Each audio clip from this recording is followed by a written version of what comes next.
You can help introduce him, by the way. Great job by Mike Silver there. Jon Gruden has a live introductory press conference right here on NFL Network at 3 p.m. Eastern.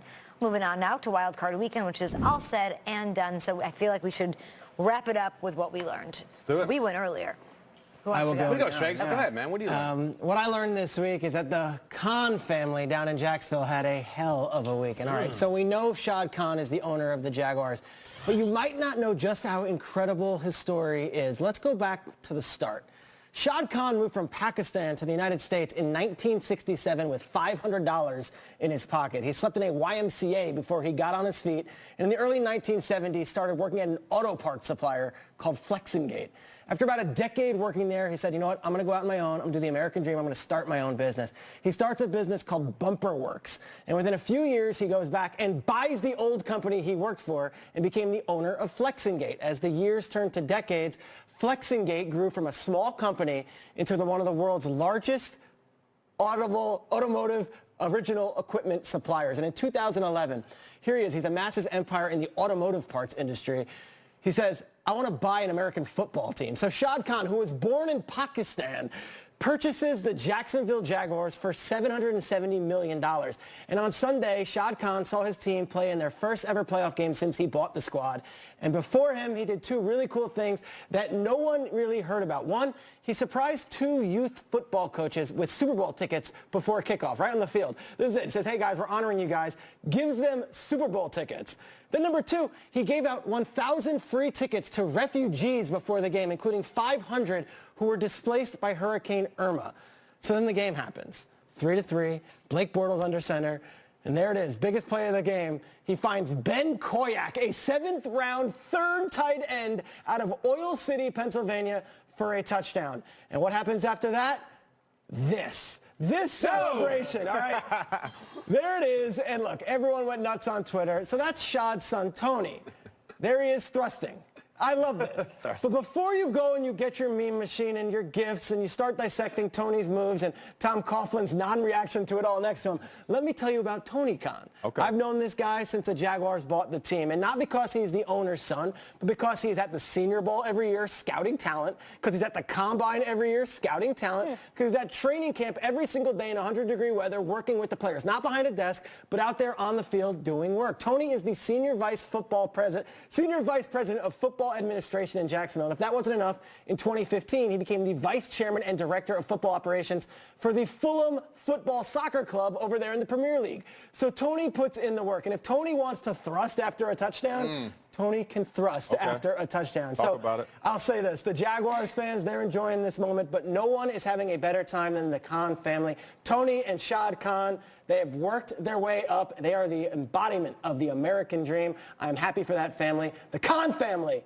won Wild Card Week. Yeah! That's awesome, Shakes. $500 to $770 for the team. That is mind-boggling. Flexingate. You can do that all day long. I love the business behind the ball, so I would hope that you could do that more behind these men and women that own these teams. But also, though, real quick, I was working in L.A. for the NFL Network, and I did a Jaguars game when I was just a young pup trying to make my way. And I had the pleasure of meeting Tony, and he showed me major love. So shout out to the whole family over there. That's Great right. man. He can hip thrust if he wants to, right? You can thrust if you want to. Thrust if you can leave your friend. Right. It's your party. He was asked about why he did it, and he said it was the right thing to do. It was? Yeah. That was the right thing to do. Come on now, everybody. I love Body it. does it. Your mom does it. Guys, the Philadelphia Eagles are the first #1 seed in history to start the playoffs as an underdog. And boy, is everybody coming in to pile on them. Atlanta Journal-Constitution, Jeff Schultz. The Falcons have the look of a team that can go to the Super Bowl. The Guardian, U.S., Les Carpenter. There is an impression the Philadelphia Eagles are going to be trampled on by the Falcons, and that perception might be right. Good Morning Football, Kyle Brandt, January 8th. The division round is great because the big dogs come out. The Patriots, the Steelers, the Vikings. I didn't even say the Eagles yesterday. Nate had to jump in and say, what about the Eagles? So what did I learn this week? I learned that the Atlanta Falcons have been blessed and given the first second-round bye in history. It's over. They're not even playing the game this week, and it's really true.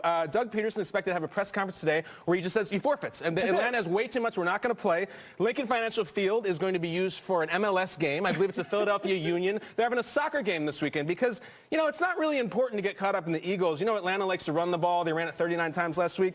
It's not important that the Eagles have the #1 rushing defense in all of football, the #1 red zone offense in all of football, the #1 record at home over the last 2 years. I don't think it's interesting that last year when Atlanta's offense was incredible, they came into the Link and scored 15 points and held the L. I don't know if it's important at all that the Eagles have top 5 in third down defense, takeaways, turnover differential. Is it interesting to anybody at the table that Melvin Gordon had 22 yards against him, or Carlos Hyde had 25, or Jordan Howard had 6? Is it pertinent in this weekend's matchups that wild card teams in the second round are 9-17? Does anybody care that Matt Ryan is 1-3 at Lincoln Financial Field? I certainly don't. When we get into the Eagles personnel, certainly they don't have anybody on the team that has been doubted or overlooked or have had to overcome not being thinking that everyone's going to win. Nick Foles, you know, he's told on national TV that he wasn't good enough to be on a 4-12 Jeff Fisher Rams team. LeGarrette Blount, undrafted, 5 different teams. Jay Ajayi, Alshon Jeffrey, Jake Elliott waived by the Bengals in the preseason, and their coaching staff, I mean, they got nothing. I mean, Doug Peterson, certainly even though eyebrows raised when he was hired as a slam dunk hire, now he's the coach of a 13-3 team. I did the research. Offensive coordinator Frank Reich, never been part of an unlikely win or comeback or anything, either in the pros or in college, guys. And last of all, in Philadelphia, I just wish, I pray that there was a convenient local movie storyline that they could draw upon about an underdog who no one thought was going to win in Philadelphia. And I just look at them, I look at the Eagles, and you know, they're looking up that staircase, and the critics are up there, and they're yelling down to them. And you know what they're saying? They're saying, Eagles, have you read the papers? Do you know what everybody says? It's suicide. Look at Atlanta. You've seen them. You know how fast they are. You can't win. You can't win. That's what they're saying to the Eagles right now. And let me finish by saying this. Fletcher Cox, the heart of that defense. He came out this week. He said, look, we're underdogs. That's fine. We're a team that's been disrespected week in, week out, and we've come out and rung the bell every week. Well, Philadelphia, to quote Apollo Creed, let me put my mouth guard in. Oh, ding, ding. They are coming to the Link, and you are dogs. Go get them. You can't win. Let's go. The #1 seed. So hype right now. Fly, Eagles, fly. Come on. Fly, Eagles. Eagles by 50. Jim Schwartz, you stink. What is happening here? Keep telling them. Keep telling them. Wow. Ding, ding. Ding, ding. I feel you, though. So I'm talking about saying. everybody. Your mouth but guard's the really Eagles. good. My mouth guard's good, right? You have a good impression. Listen, the fact is the Falcons have changed as a team. They're a defense and running team right now. The Eagles, okay, Carson Wentz isn't out there. The defense is out there, and they're the best in football. So come and get it in the Link. I can't wait. I love it. We've been talking about all these other teams, talking about how talented they are. We forget but a simple fact that this defense has been dominating all season. They got a strong running game, wide receivers who are up for the challenge.